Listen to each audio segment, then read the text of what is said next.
Hello guys, welcome again to my channel.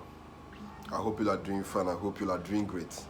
So in today's video, by the way, if you have not subscribed to my channel yet, do well and subscribe. It's very important for you to subscribe to this channel. I post a lot of wonderful content on agriculture on this channel. So if you have interest in agriculture, if you have interest in livestock farming, this channel is for you. So make sure you subscribe and make sure you follow the channel. So in today's video I'm going to talk about the most profitable livestock farming in Nigeria. You know, Nigeria is a very large country. Having a population of 200 million is not a small thing. And once, in fact, the most in demand products we all know is agricultural products. That's food we eat, the food we eat. That means we're talking about plants and animals. So that means the most consumed product in Nigeria is animals and plants. So imagine the broad market that is in Nigeria. If this country was like a country like Gambia with a population of few millions, I would have said that the market might not be there, that the market is not there. But this is Nigeria. We are the largest black nation in the world. So that means there is a huge demand for food, which we self cannot be able to supply all the demands, meet to the demands of this population. So there is always opportunities here and there when it comes to agriculture, and it is always an evergreen venture to go into. If you want to understand what I mean by evergreen venture, okay, just imagine what happened in the 70s when oil boomed. Everyone left agriculture. Nigeria used to have granite pyramids, used to export yam, cocoa, all those things. But all of a sudden, because they saw the new money, they left agriculture and they went into oil. Now, what is happening today? What is happening today is that Nigeria is now planning to go back to agriculture. They left their gold and went to the new gold. Now they have discovered that the new gold did not last for long. And now they are going back to the evergreen gold, which was the gold back then, and it's still the gold now. So that's what I mean by evergreen, that agriculture is always evergreen. So there are so many livestock ventures you can enter into. How you do it and how big you do it will determine how profitable it will be. So I have 10 livestock ventures which I'm going to talk about in this video. The number 10, I'm going to start in descending order. I'm going to do it by descending order. The 10th on my list is goat farming. Yeah, goat farming. You heard me right. Goat farming is a very profitable venture. One thing I love about goat farming is that you don't require feed unless you want to supplement it. In fact, a basic goat farmer don't use feed. What are you using feed for? When there is grass, which you can turn to hay, or which you can make into fooders and give to them and they'll eat and grow very well. Don't you might need to buy mineral blocks and maybe vitamin supplements. It's as simple as that. And goats give birth twice a year, and they can give birth to 2 to 4 kids. It's as simple as that. At the end of the year, you make your money. And the only requirement for this goat farming is you get them a shelter where they will live, because goats hate water. Goats avoid water like a disease. So you have to build for them a shelter. I have to give them enough space to be walking around, because they are roaming animals. So you have to give them, even if you want to do it indoor, even if you want to do it intensive, you have to give them enough space to walk around in the farm. So that's basically it on goat farming. Now the next thing here is cattle farming. Cattle farming has a lot of similarities with goat farming. They don't require feed. I don't know any cattle farmer who buy for their cattle, who buy for their cattle feed. The only thing I know of is some farmers who import foreign grass for their cattle, which there are some cows you see, even their size will tell you that these animals are not eating the normal grass that the cows in Nigeria eat. These cows are eating foreign grass. That's why they are being so big. Those are the cattle they call is it agri cattle or is it hybrid cattle? So that's it. The next thing is poultry farming. That's number 8 on my list. Poultry farming. Poultry farming is the most popular livestock farming in Nigeria. Almost everybody almost everybody you have known have done poultry in their life, at some point in their life or under. I've done poultry. I did poultry for like 2 years. Yeah, I did poultry for 2 years. Most people I know also who are into one livestock farming today or the other have done poultry or are doing poultry.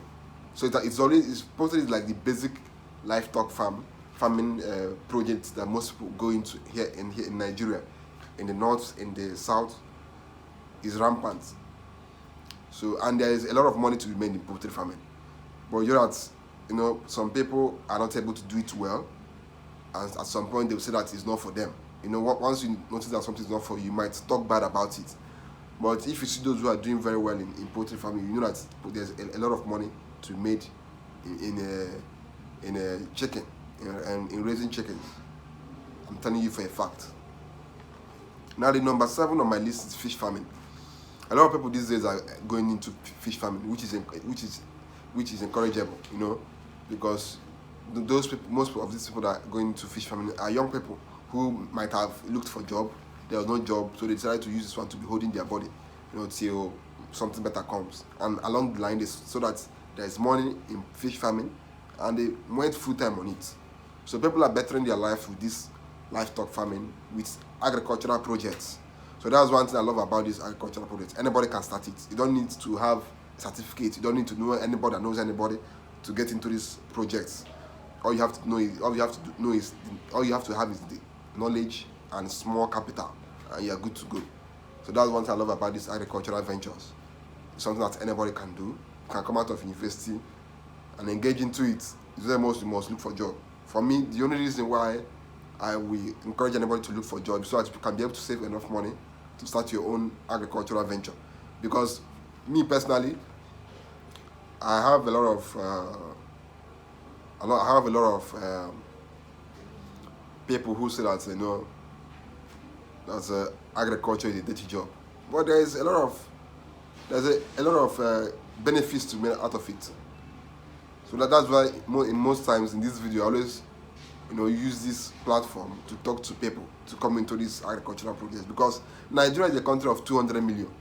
I alone, if I decide to do it alone, I alone cannot satisfy the needs of the agricultural needs of people in my state alone, in Abia State. I can't satisfy the needs of I can't satisfy the agricultural demand in my state alone, talk less of the whole Nigeria. So you get what I'm saying? There's a lot of demand for these agricultural projects, for these agricultural products.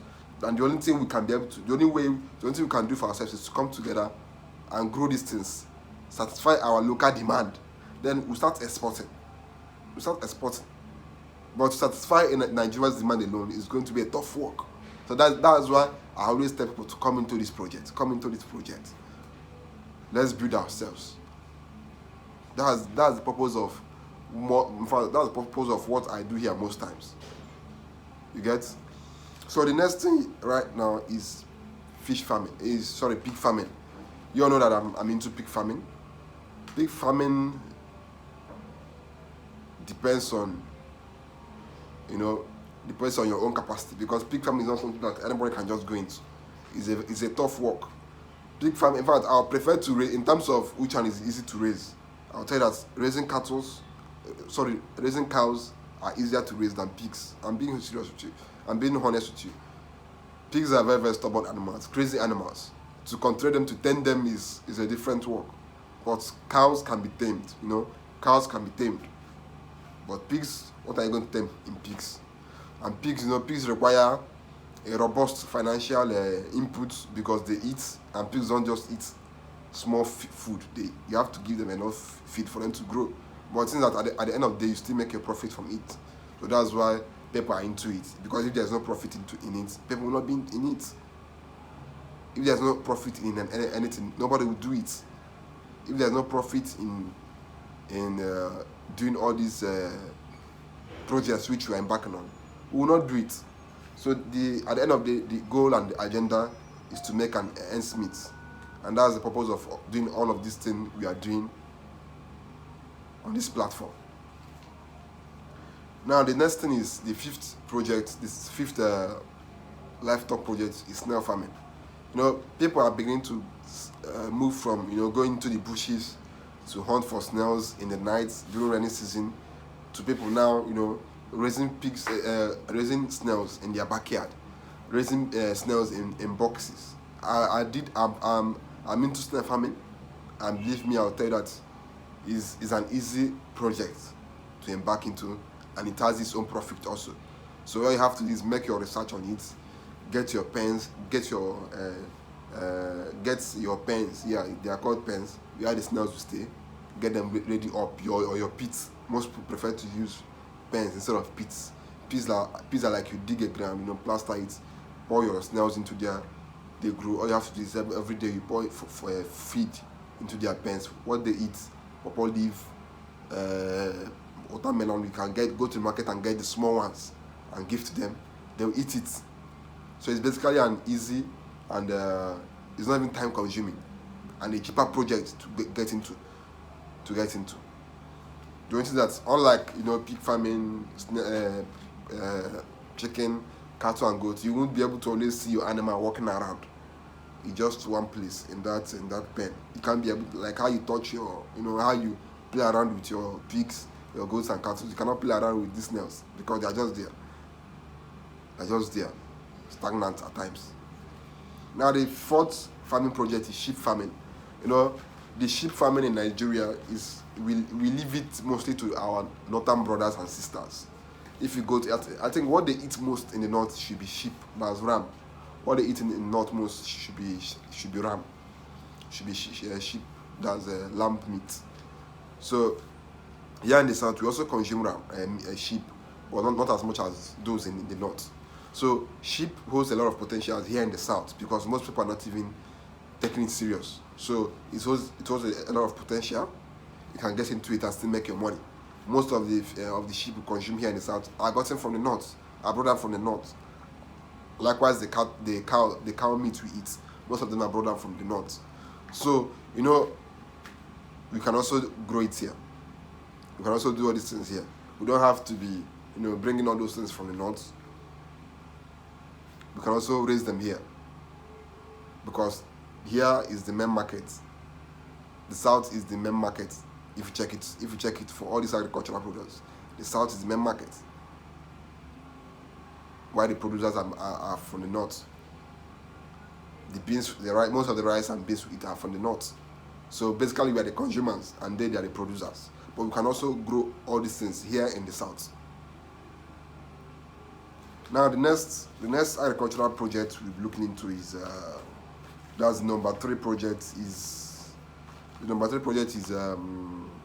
grass cutter, our local bush meat. In Igbo language we call it eyita. In my own side of Igbo we call it eyita.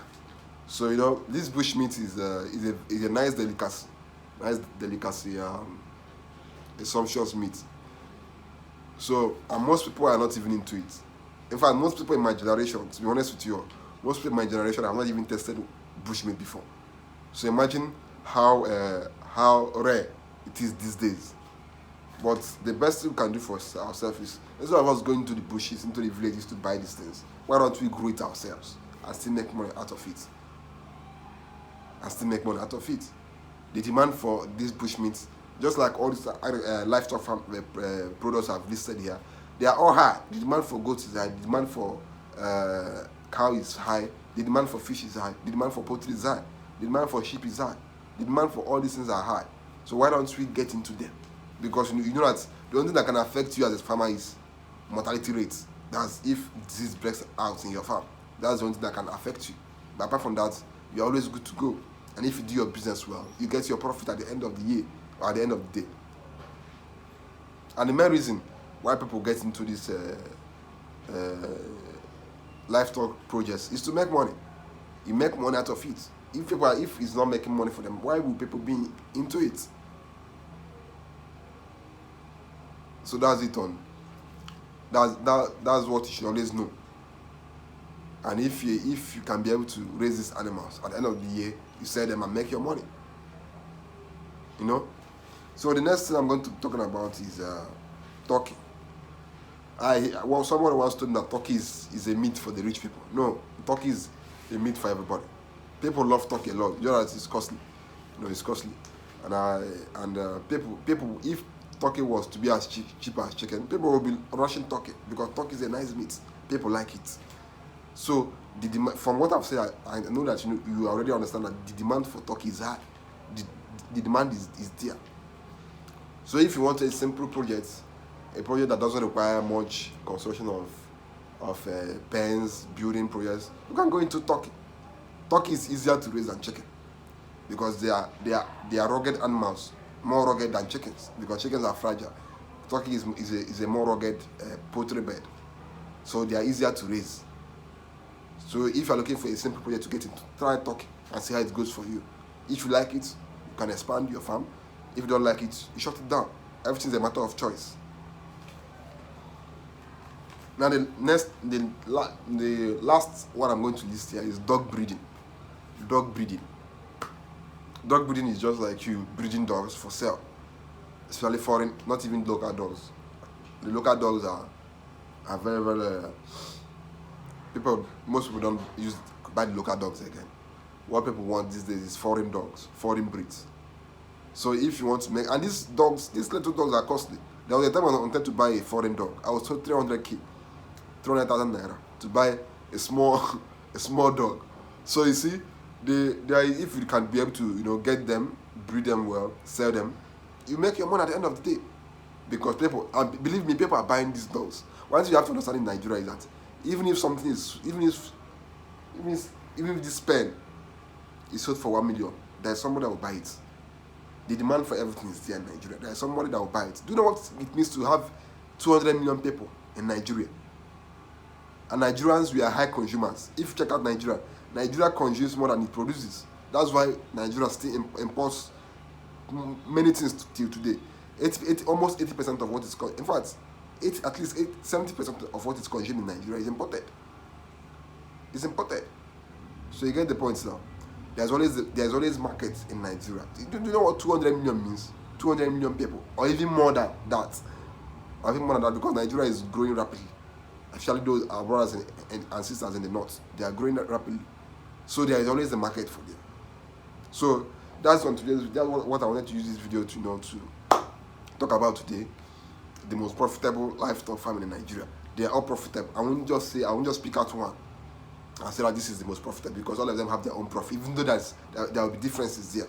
There will be differences there, but you just have to know which one you want and which one will be okay for you and get into it.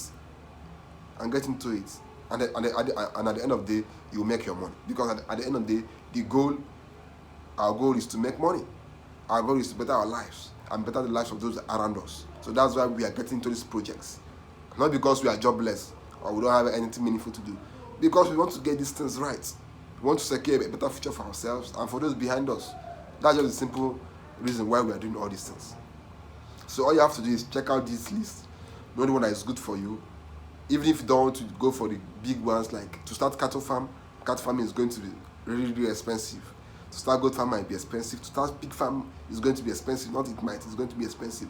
To start fish farm is going to be expensive because the feed is expensive. You can decide to start simple projects like poultry farming, turkey farming, snail farming, those simple things, grass cutter farming, and see how it goes for you. Because at times people discover their passion by going into the unknown, trying the unknown, and they discover that this is for me, and you're not going to it full time. So that's the purpose of this video today, to enlighten us about all these things. So basically, if you have not subscribed to my channel yet, do well and subscribe. I post a lot of good contents on this channel, educative contents on agriculture and agricultural, anything that has to do with agriculture and livestock is on this channel. So the best thing you could do to support the channel is to subscribe, and let's make sure that this channel grows. So that is on today's video about the most profitable livestock ventures here in Nigeria. If you need my consultations, if you need my help in anything in any project you want to start, always contact me. I'm into cattle farming, I'm into goat farming, I'm into pig farming. My numbers are in the description below. So if you need my help, if you need my consultation, if you want to set up your own farm, I'm always available and I'm just a call away. So make sure you reach out to me if you need my help. And by the way, subscribe. Don't forget to subscribe. And That's it on today's video. Thanks.